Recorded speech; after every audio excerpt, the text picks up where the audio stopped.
عليهم ولا الضالين آمين. أعوذ بالله من الشيطان الرجيم. بسم الله الرحمن الرحيم. الحمد لله رب العالمين، والصلاة والسلام على أشرف الأنبياء والمرسلين سيدنا وحبيبنا ومولانا محمد وعلى آله وصحبه إلى يوم الدين. أما بعد، سبحانك لا علم لنا إلا ما علمتنا إنك أنت العليم الحكيم، وتب علينا إنك أنت التواب الرحيم، واهدنا ووفقنا إلى صراطك المستقيم، وعافنا واعف عنا برحمتك يا أرحم الراحمين. لا حول ولا قوة إلا بالله العلي العظيم. رب اشرح لي صدري ويسر لي أمري واحلل عقدة من lisani yafqahu qawli. Alhamdulillah, kita dikumpulkan Allah di dalam tempat yang penuh berkah ini, yaitu dalam masjid ini, untuk menunaikan kewajiban, yaitu menuntut ilmu agama. Mudah-mudahan dengan berkat kita menuntut ilmu agama, dosa-dosa kita diampuni Allah Subhanahu wa taala zahir batin seumur hidup. Dan mudah-mudahan dosa kedua orang tua kita juga diampuni Allah taala. Jiran tetangga kita, muslimin muslimat, diampuni Allah Subhanahu wa taala. Dan mudah-mudahan dengan berkat kita duduk di majelis ilmu, Allah Subhanahu wa taala menyembuhkan segala penyakit yang ada pada diri kita, baik penyakit zahir ataupun penyakit batin. Dan mudah-mudahan berkat kita menuntut ilmu, Allah Subhanahu wa taala jadikan keluarga kita, rumah tangga kita menjadi keluarga yang sakinah, mawaddah, warahmah. Dan mudah-mudahan Allah taala membayarkan, melunaskan hutang-hutang kita, kalau kita ada punya hutang, baik hutang kepada makhluk ataupun hutang kepada Allah Subhanahu wa taala. Dan mudah-mudahan segala hajat-hajat kita dikabulkan Allah Subhanahu wa taala, baik hajat dunia ataupun hajat akhirat. Dan mudah-mudahan berkat kita menuntut ilmu agama, Allah taala mematikan kita hal keadaan mati beriman, husnul khatimah, dan dikumpulkannya kita nanti di dalam surga bersama baginda Rasulullah sallallahu alaihi wasallam. Amin ya rabbal alamin. Salawat dan salam semoga senantiasa tercurah kepada junjungan kita Nabi besar Muhammad sallallahu alaihi wasallam. Allahumma salli wa sallim ala Sayyidina Muhammad wa ala ali Sayyidina Muhammad. Tak lupa kita berniat i'tikaf pada ini masjid. Bismillahirrahmanirrahim.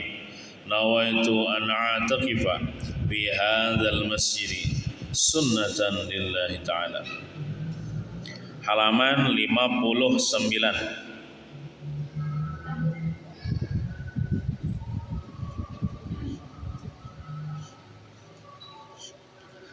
Baris ke-14.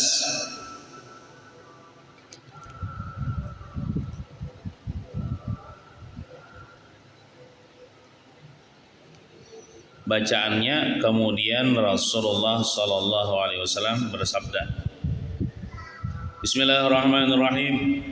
Qala al-musannif rahimahullahu ta'ala wa nafa'na bihi wa bi jami' ulumihi fid dunya wal akhirah. Amin ya rabbal alamin. Kemudian Rasulullah sallallahu alaihi wasallam bersabda atau berkisah sini, mengisahkan tentang penghuni neraka. Mudah-mudahan kita termasuk penghuni neraka. Adapun 4 wanita yang menjadi penghuni neraka adalah wanita yang selalu melempar kata-kata jelek kepada suami. Bahasa kitanya bepandir, kasarkah, atau menyumpahi, menyambati kepada suami kata-kata jelek. Nah, itu tandanya perempuan itu penghuni neraka.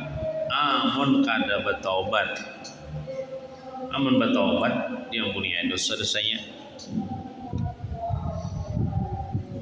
Jadi berkata kepada laki itu nang baik-baik saja. Jangankan kepada suami, kepada siapapun kita kada boleh bepandir jelek.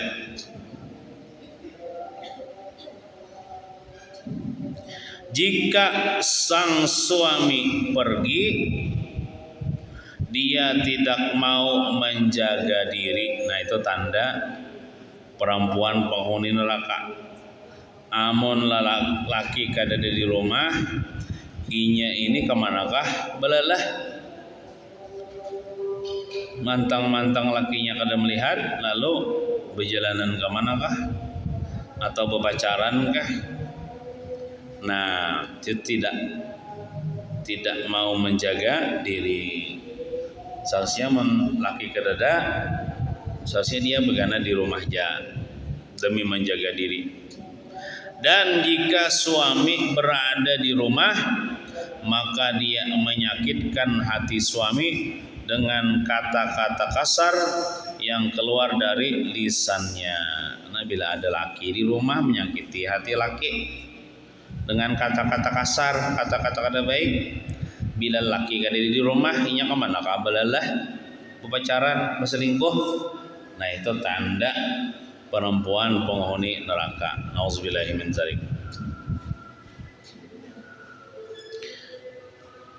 Yang kedua, tanda perempuan penghuni neraka adalah wanita yang membebani suami dengan sesuatu hal yang berada di luar kemampuannya, kemampuan suami. Nah, ini dihindari juga sifatnya nih. Ketujuh, membebani laki, padahal laki kan sanggup. Contohnya betagi-tagi hendak nukar macam-macam, kayak orang juga aja. Tapi lakinya duit sedikitannya, lalu abina meronca-ronca, meraju-raju, menceleng-celeng, memamai-mamai karena kada ditunaikan hajatnya. Nah, itu jangan juga tah. Bisa-bisa perempuan seperti itu menjadi penghuni neraka. Jadi hendaklah perempuan atau bini itu bersyukur, menyukuri apa adanya pemberian laki. Jangan menuntut-nuntut nang laki kada sanggup. Yang ketiga adalah wanita yang tidak menutup diri dari lelaki lain. Ini wanita nang ketujuh membuka aurat di hadapan laki-laki yang bukan mahramnya. Nah, itu bisa juga menjadi penghuni neraka.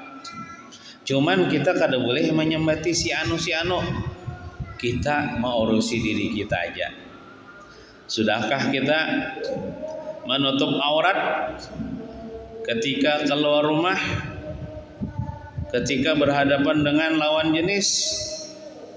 Oh, sudah menutup aurat dengan sempurna, alhamdulillah. Tapi lamun belum lagi, maka hendaklah ya dimulai menutup aurat. Itu kita. Masalah tetangga orang lain kada usah diurusi. Kita kada sakubur yo ibaratnya tah. Dan kada usah, maksud kada usah diurus itu kada usah disambati. Si anu tuh membuka aurat kada usah disambati. Lamun hendak itu berhadapan aja, jangan di belakang. Maksud di hadapan tuh, tutupi aurat ikam. Nah, itu lebih jujur kayak itu daripada di belakang menyambati. Nah, daripada di belakang mengoyai, karena kita banyak juga si aib masing-masing nih. Harusnya kita mengurusi orang, urusi diri kita aja. Dan kita baik sangka aja orang. Misalnya ada bebinian, minta maaf. Ada ini keluar rumah kada bajilbab atau pakai baju daster nang tangan handap aja atau ingin landau aja baju dasternya, artinya kan kelihatan dah auratnya. Kita baik sangka aja. Napa baik sangkanya? Oh mungkin inya nih miskin, jadi kada ada bisi duit gasan menukar kain nang labih. Nah kau aja tuh baik sangka. Dosa kita menyangka nang wah itu jarang ngomong aurat. Nah dosa. Kita baik sangka aja, walaupun sangkaan kita itu kada pas.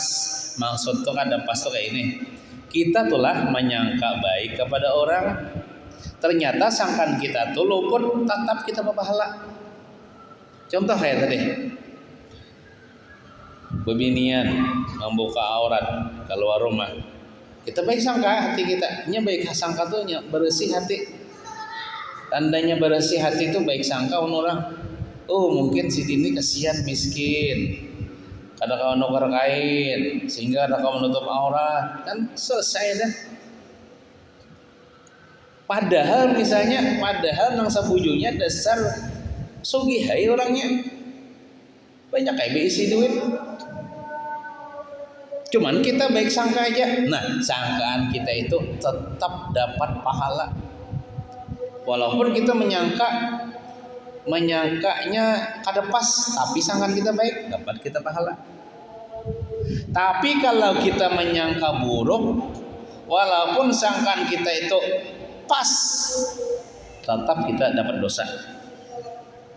Contoh, melihat biasanya orang membuka aurat, jangan gitu ya, duit banyak aja, kada nukar kain, mau aurat mah agak akan kecantikan ini jar.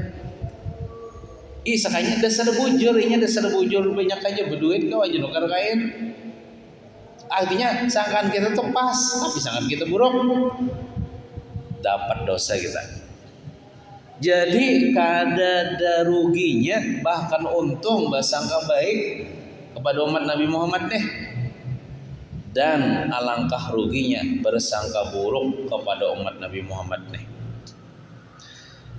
Nang bagus tuh doakan aja, mudahan inya dapat hidayah, dapat taufik dan hidayah untuk kena inya bertobat, menutup aurat, dan mudah-mudahan dosanya diampuni Tuhan. Selesai. Nah itu lebih bagus hati kita. Yang penting kitanya dan keluarga kita, nang di rumah kita, anak perempuan kita, anak laki-laki kita juga bila keluar jangan berselawar handap. Karena lelakian ini kan bila berselawar handap tuh kelihatan jauh aurat paha. Nah, kita pada hiya. Apalagi binian. Dan sudahkah ulun sampaikan? Sudahkah atau seringkah ulun sampaikan? Kada apa pulang sampaikan. Jadi aurat perempuan itu seluruh tubuhnya kecuali wajah dan kedua telapak tangan nang boleh dibuka apabila keluar rumah, apabila berhadapan dengan laki-laki yang bukan mahram. Itu wajib menutup seberataan anggota batang tubuh kecuali muha dan kedua telapak tangan aja nang boleh dibuka, selainnya ditutupi, termasuk rambut sehelai pun wajib ditutupi, pinggulu ditutupi juga. Batis itu masuk aurat jadi pian pakai baju, panjangi bajunya biar sampai bahiritan ke tanah kada apa-apa. Atau pakai kaos batis, ke situ kamari pakai kaos batis. Jangan merasa ribet lah. Jangan merasa ribet, anggap itu adalah kewajiban. Biar kita ribet di dunia daripada ribet di akhirat. Ngali urusannya, api neraka urusannya. Jadi baju dipanjangi ya kalau menutupi batis, atau pakai kaos batis misalnya bajunya bergantung. Nah, kemudian pulangnya ada ngarannya tangkuluk. Ada ngarannya kakamban, ada ngarannya kerudung, ada ngarannya jilbab. Itu lain-lain dah. Nah, kalau dalam Al-Qur'an tuh nang diperintahkan ayatnya jalabi bihinna, itu ayatnya jilbab mereka itu. Nah, jadi pakai jilbab. Adapun tangkolok tuh kayaknya aja, tapi jangan lihat di kepala. Biarnya gesan supaya kada kepanasan jauh bala. Pinggulu masih kelihatan babinian aurat. Mengatam tangkolok dia orangnya. Walaupun pakai pupur dempung, pupur itu kan menutupi aurat. Pupur bebigi. Supaya kada panas jar muha karena sinar matahari kan. Wan sinar matahari kita tahu kan bagaimana dengan api neraka kira panas lagi. Amun membuka aurat. Nah, kalau tangkolok itu ada menutup aurat. Tangkolok amun sudah ini Bang, inya aurat nilah ditutupi mulai balik sampai mati. Umur berapa kah? 100 tahun kata tetap aurat ngarannya. Kada denang berubah kada jadi aurat, kada tetap aurat. Walaupun sudah tua, walaupun sudah kayak apa, mulai balik nutup aurat nih sampai mati. Sampai mati Nah, kemudian lagi ada ngarannya kakamban. Itu kakamban panjang, kain panjang, paling menutup di sini. Nah, ya. Gitu. Poninya kelihatan masih, poninya nih ya, rambut aurat. Di sininya telinganya kelihatan, pinggulnya kelihatan. Bakal kamben itu kan ada nutup aurat nih tah. Masih terbuka aurat tah. Nah, ada ngarannya lagi kerudung. Kerudung ini lumayan kerudung ini. Cuma belum syar'i, belum memenuhi standar syariat dalam Islam. Kerudung rambut dia alhamdulillah tertutup barataan. Kemudian pinggulu alhamdulillah tertutup. Cuman kerudung tuh bisa handap dengan sini aja lah. Apalagi orang kenal sosok aja menonjol sosok. Nah kerudung itu amunnya nang handap aja belum. Nah maksudnya belum menutupi bagian dada. Adapun jilbab, nah jilbab ini, dan alhamdulillah di pengajian ini jilbab barataan pelet ulun, alhamdulillah memakai jilbab. Jilbab ini ya menutupi bagian kepala, rambut, termasuk leher, dan menutupi bagian dada. Nah itu bagus. Dan alhamdulillah ini sudah banyak orang menjual jilbab syariat. Dan alhamdulillah harganya pun terjangkau, dan alhamdulillah sekarang ibu-ibu di pengajian di yasinan sudah banyak memakai jilbab syar'i itu. Nah alhamdulillah. Nang ibaratnya tuh nang kayak mukana sapanggal. Nah, itu lebih bagus lagi, lebih panjang lagi, lebih bagus lagi nang sampai ke pinggang. Dia menutupi bagian dada. Nah, jadi itu nang sebujurnya menutup aurat itu ialah kalau bagian atasnya itu pakai jilbab yang menutupi rambut, menutupi leher, bagian dada. Kemudian baju tangan panjang, jangan handap lah, jilbabnya sakit cuma tangan handap, nah kelihatan ini aurat tangan panjang. Di rumah ada jadi masalah lah, pian di rumah lah, pun laki pian biar telanjangan lah ya, ada jadi masalah. Ini maksudnya apabila berhadapan dengan atau berpapasan atau tetamu, kan keluar rumah bisa tetamu nih dengan laki-laki yang bukan mahram. Nah kemudian bagian ke bawahnya dipanjangi supaya menutupi bagian kaki atau kaos kaki kah. Nah kemudian pakaiannya pulang jangan ketat, longgar. Amun ketat itu sama menampilkan bentuk tubuh jurang ya nang berpakaian tapi bertelanjang. Nah sama kada berbahaya nanya. Nah, jadi longgar naon juga longgar itu nyaman juga. Namun ketat tuh kayak apakah asa sasak. Nah, kayak itu. Cara menutup aurat. Kemudian perlu diperhatikan baik yang memakai jilbab atau memakai mukena, artinya mukena ini waktu sholat atau pakai jilbab hendak kemana-mana, ingatakan, nah bagian sininya, nah di ujung sini, di sininya ditutupi. Di bawah dagu ini ditutupi karena di bawah dagu ini aurat. Namun pian bakal dong ingin di sini nah kainnya nah di sini kelihatan terus masih lagi terbuka aurat. Bila sembahyang pian pakai mukana ke sini itu pian sembahyang hal keadaan membuka aurat. Maka syarat sah sembahyang ini menutup aurat. Bila tak buka aurat kada sah sembahyangnya. Ya jadi mau kena ya Allah nang tempat terakhir tumbuh rambut di sini ya Allah. Nah di sini ya Allah. Nah talingan ditutupi ya Allah talingan. Kemudian nang rambut nang dicantung ini juga jangan tak keluar juga ya Allah. Nah betul di ujung dagu sini kayaknya nih. Nah jadi sini tak tutup, sini tak tutup. Sini aurat lah, jangan karena ke sini nah itu semuanya nggak ada sah, kan ada sah.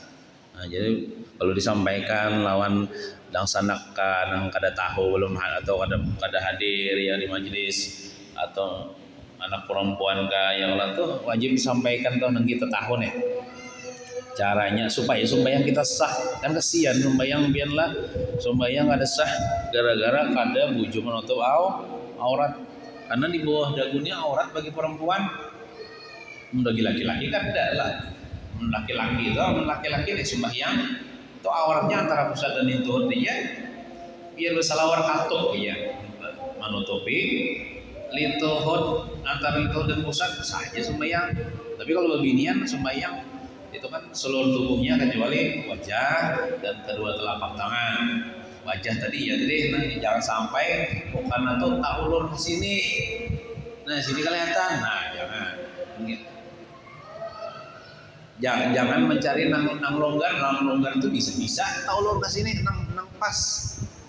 Kalau perlu nukar itu dipuruk dahulu supaya pas. Nah ya atau misalnya kadang pas dijahit ke basah supaya memisiti di sini.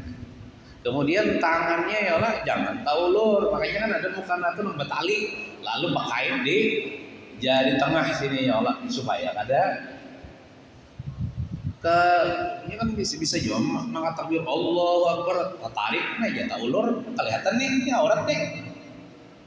Suhatu bayang kelihatan bisa batal.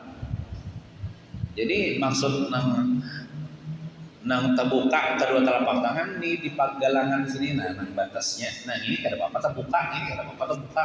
Ini nah jangan sampai terbuka bagian sini. Makanya kan ada mukana tuh nang betali. Nah betali lalu beikat ke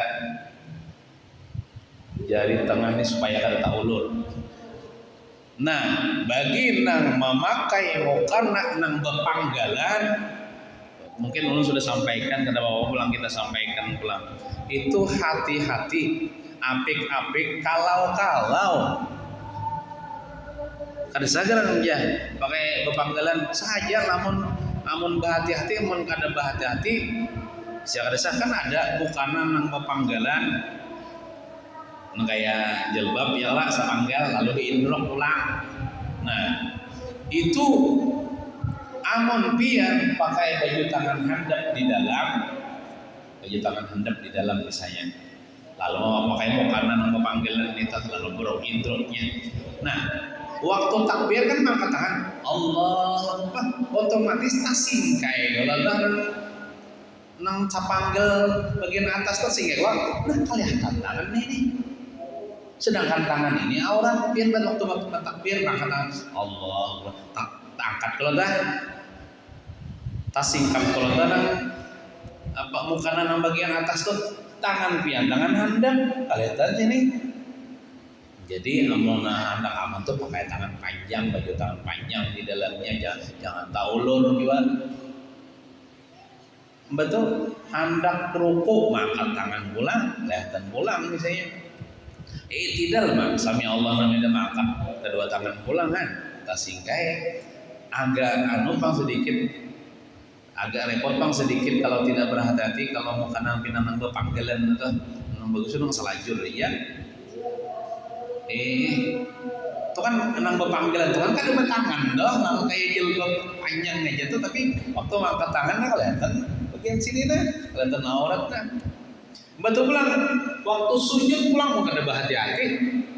Waktu sujud, tas sujud ini nah, kamu kada berhati-hati tas sujud aja, panas ini nanti bagian anu deh, kalau tas sujud ini mau karena sama orang tak halal dari ada saat sujudnya, bila ada saat sujudnya, ada saat sembahyangnya.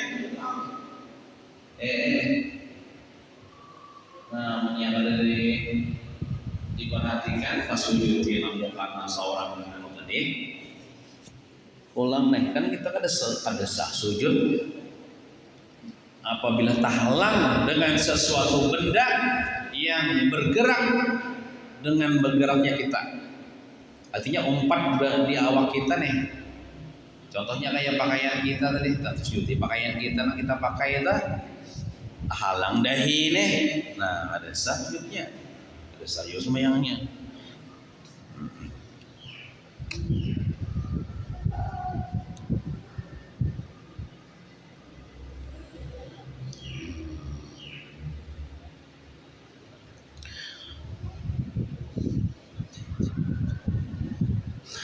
Dan keluar dari rumah dengan bersolek dan berhias. Nah,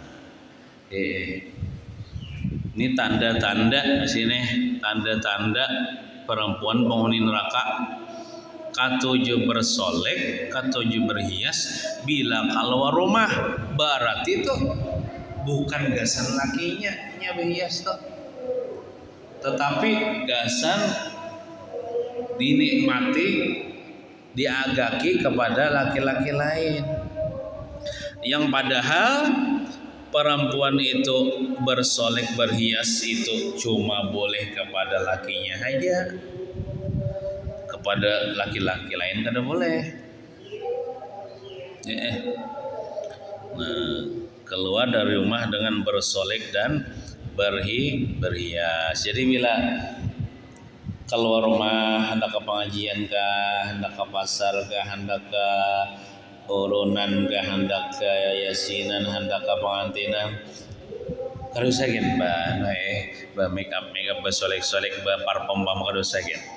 Kalau bina jadi dosa, kalau bina jadi dosa. Baik kesan laki aja di rumah, mau kada bisi laki ya kan usaha apa-apa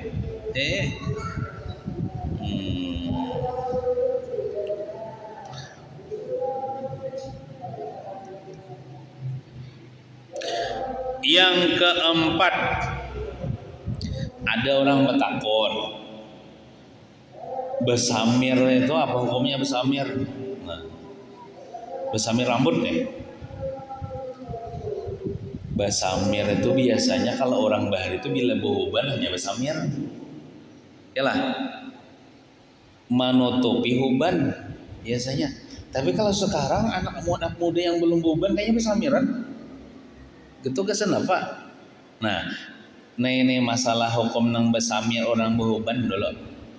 Jadi besamir dengan samir hirang bagi orang yang behuban itu hukumnya kada boleh, kecuali seorang kakek-kakek yang sudah behuban rambutnya dan dia ikut perangnya membela agama Allah, maka bolehnya besamir, disamir sini rambut sini nang putih behuban terus sambil jadi hirang. Supaya apa?